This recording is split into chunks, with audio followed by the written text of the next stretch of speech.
اي مكنسة عشان تعمر معايا لازم احافظ على بعض الاشياء. اول حاجة تشغيل المكنسة بيكون تلت ساعة وبطلها تلت ساعة لانها بتسخن، لانها بتدور بسرعة عالية جدا. الحاجة التانية ممنوع اشفط بقى السوائل غير لو كانت المكنسة مصممة لذلك، يعني لو مينفعش ان انا اشفط بقى مثلا شوية مية او سجادة مبلولة. الحاجة التالتة كل فترة افضي الكيس بتاع التراب، اشيل الجزء دهوت وافضيه حسب المكنسة اللي عندي. لو كيسة افضيها من الايه، من التراب.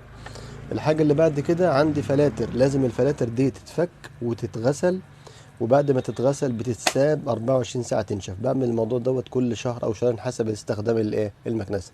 كده هتعمر معايا بإذن الله.